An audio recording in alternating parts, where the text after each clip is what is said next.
It is said that every rabbi has only one and maybe two sermons to give in a lifetime. He just gives them in different ways at different times, again and again and again. If I might give away a bit of a trade secret, I think that my sermons go something like this. I went somewhere exciting. I met someone fascinating. I learned something interesting. And I haven't looked at this passage of Torah the same way since. People are really cool. One of my professors used to joke that in many congregations you might as well have a book of pre-written responses to different topics. Please turn to interlude 12 to bemoan the state of contemporary politics. A call for justice can be found in meeting 35. We return to the responsive readings about the warmth and love of our community on page 2. Even the most charismatic of rabbis and the most vibrant of communities can get stuck in patterns that serve our purposes just well enough. And then there are our relationships. Need I even say more? I could probably just tweak my usual sermon ever so slightly. I went to the same place. I met the same person. I did the same thing. And I've looked at the same passage of Torah exactly the same way ever since. Out of ease, comfort, or inertia, our lives are made up largely of patterns. Some of these patterns are positive and keep us safe. Always remember to tie your shoes and look both ways before you cross the street, and wash the vegetables before you chop them and put them in the salad. But a lot of patterns limit our potential, and indeed we accept these artificial limitations just because it's easier. Sometimes these patterns also end in injustice. She seemed so young and inexperienced that we couldn't hire her. He seemed so tall and menacing that of course it was a reasonable use of force. The question of how these patterns develop and why they recur has become one of the fastest growing areas of research at the heart of a burgeoning field called behavioral economics. Behavioral economics studies why people make non-rational choices so often in life. Over the past few years, a series of books like Nassim Taleb's Black Swan and Michael Lewis's Undoing projects have brought behavioral economics into popular discourse, not only about questions of economics, but of everyday life. It is because of two maverick Israeli psychologists, Daniel Kahneman and Amos Tversky, that the field of behavioral economics exists at all. And perhaps one could say that their story is one of non-rational behavior as well. Their relationship oscillated between intimate friendship, fierce rivalry, and intellectual partnership. And all the while, they gathered data set after data set that studied the non-rational ways in which we behave and explored how it was that people made choices at all. Kahneman won the Nobel Prize for his contributions, and both received countless accolades throughout their legendary careers. Central to their research is the theory that people use two entirely different systems to make decisions. The difference between a good decision and a poor one can come down to the interplay between the two. The recent bestseller Nudge puts it most concisely.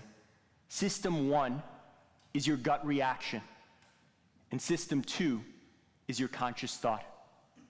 System 2 is slow-moving and based on careful thought. We use a great deal of energy to reason our way through a situation. With painstaking logic, we deduce how to solve a math problem. A lawyer presenting a case, a scientist testing a theory, a principal running a staff meeting, a student taking a test, and anyone trying to figure out what their apartment lease actually says are all using System 2. Much as we would want to rely on the logical, deductive, and precise System 2 all of the time, it's really exhausting doing so. Our minds are easily taxed and we can't engage our conscious thought at every moment of every day. Imagine what it would be like to try to walk around Union Square if you needed to analyze everything you heard or saw or felt. Wow, what a street sign. I wonder what it says. Who put it there? What are its social implications? Are there particular groups to whom that street sign exclusively pertains? Look at its coloring and striations. Was it made in an environmentally friendly way? Is it through progressive taxation that the city paid for it, or a flat tax on income above a certain level? And that's just a single street sign. What about the cars? What about the bikes and the train? Forget about it. It would be impossible to function or live in New York City if we only used our analytical system too. We just need to do most things automatically, most of the time. And that's where our System 1 comes in. Our System 1 is fast-moving and effortless to use, and it's based almost entirely on our intuition. We automatically move across the platform if we see someone acting strangely on the subway. We speak our native languages without thinking about how to string together a sentence. We smile at babies when we see them because we innately are drawn to their cuteness. Professional athletes have trained so much that they can throw a baseball, shoot a basketball, or catch a football almost instinctively. Experience and reflex guide us in System 1. Yet it is our automatic, intuitive, and unconscious decisions that often lead us astray. I usually get a piece of cake at a party before I actively think about it. And by the time it's already on my plate and in my hand, it's difficult for my conscious mind to stop me from enjoying it, especially if it's red velvet.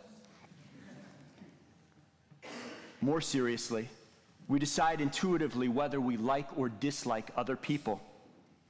Perhaps our instincts are good.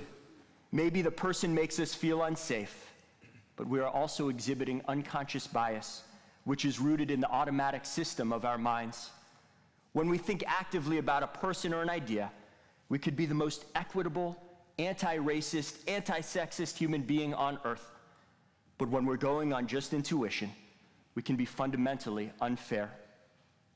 A robust study indicated that students could correctly select the winning candidate for public office 2/3 of the time simply by taking a look at the pictures of the candidates and choosing whichever one looked more competent. These students literally knew nothing about the candidates at all, except their appearance. I'll leave it to your imaginations how women and people of color and young people and older people fare in superficial judgments of competence. Similarly, when we get stuck in patterns of behavior, arguing with loved ones, procrastinating at work, or avoiding any type of physical activity at all, it is probably System 1, our intuitive reflexive system, at play. Maybe sometime long ago, our System 2 helped us develop our patterns, but the patterns have long since become hardwired. Our conscious minds aspire to more.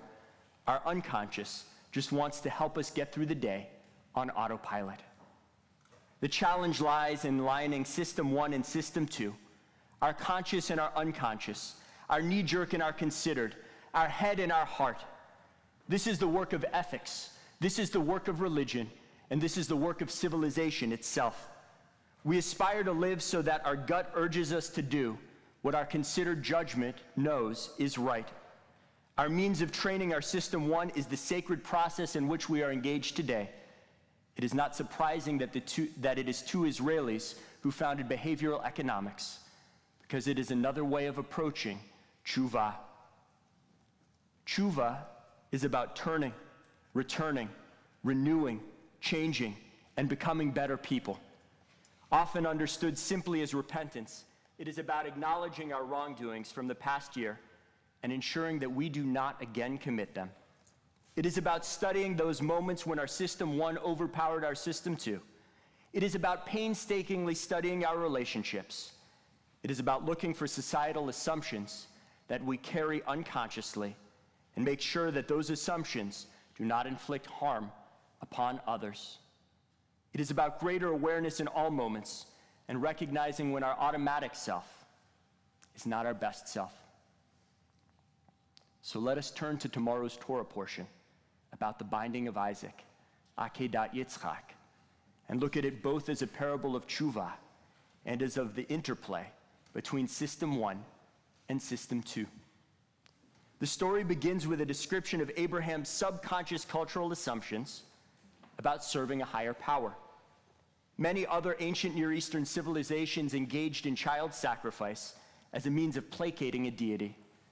Abraham readily assumes that this is what God is asking of him. Abraham arises early in the morning and takes his beloved son Isaac to the land of Moriah, the place that he thinks is appropriate for a sacrifice of this sort.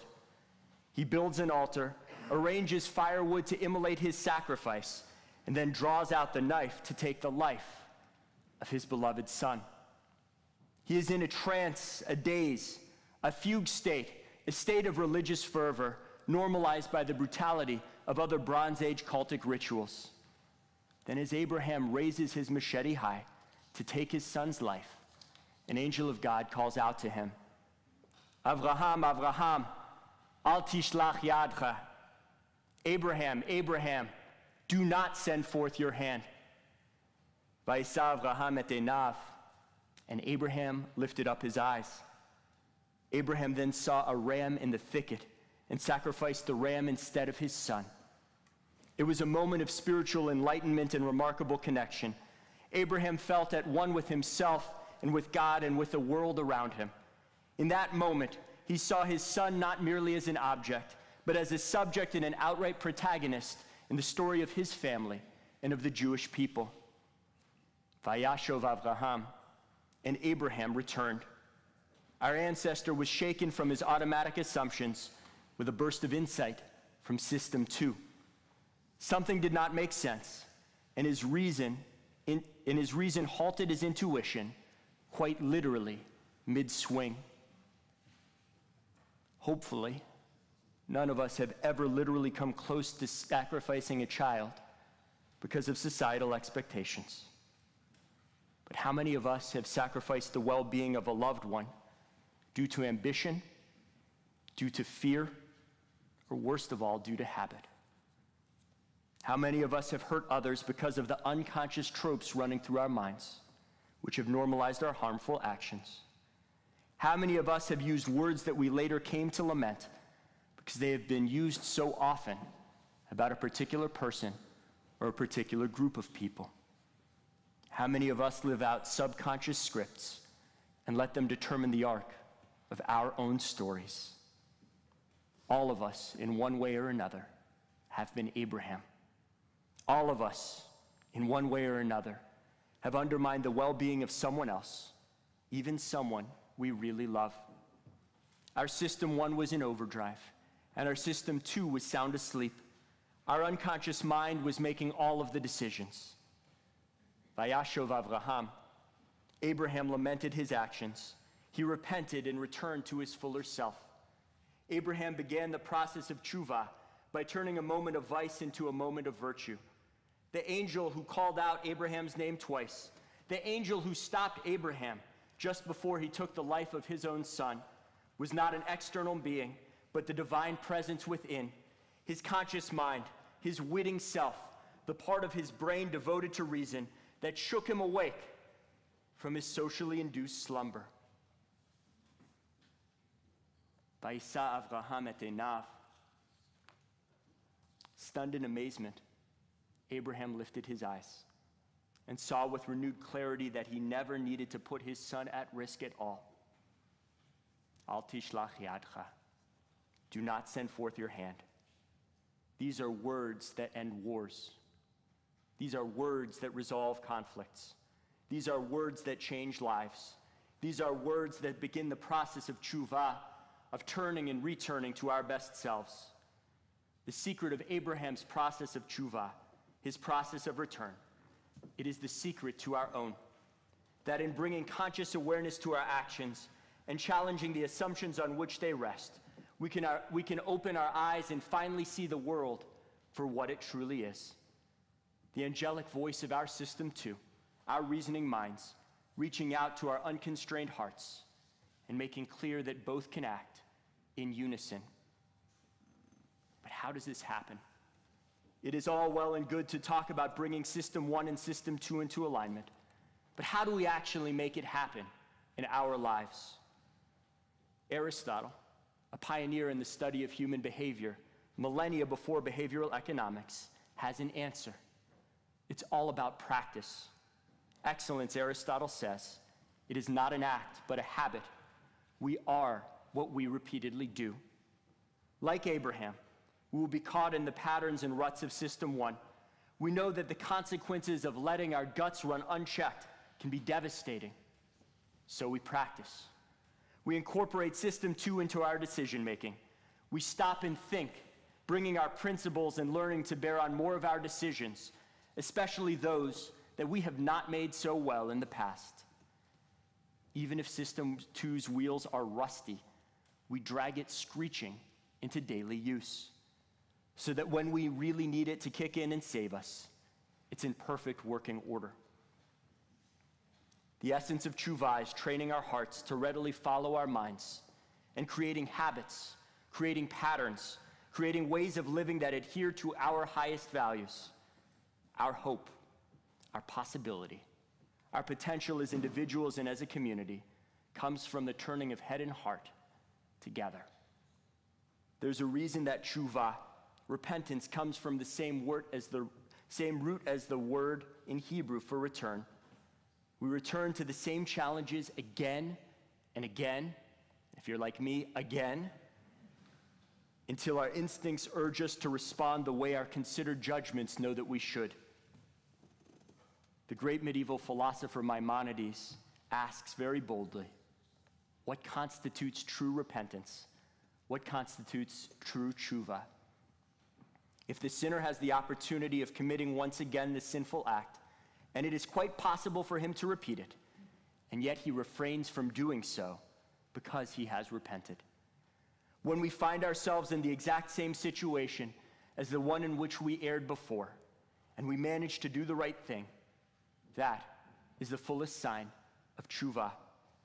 Whether by dint of an empowered System 2 or a System 1 that has been painstakingly trained to do what is right, we have reprogrammed ourselves and made righteousness automatic.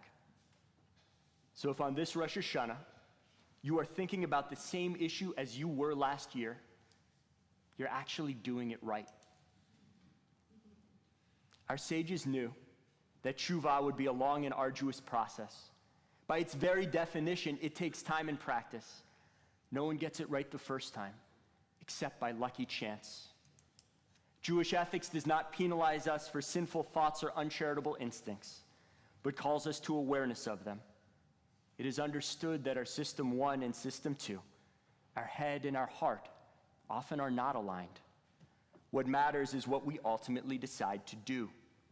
We praise Abraham because he ultimately did not kill his son. We don't demonize him because he almost did. Our high holiday liturgy tells us that the gates of repentance are always open, waiting for us to complete the process of tshuva and to do the right thing, even if we have to force ourselves. In other words, I learned something interesting, and I haven't looked at this passage of Torah the same way since. People are really cool. May our year ahead, this new year of 5778, be one in which we heed our System 2 and use it to develop the right habits of our System 1. May our minds guide our hearts, and our hearts become virtuous even in the moments when we are least aware of how they move us. Ken Yehi Ratzon.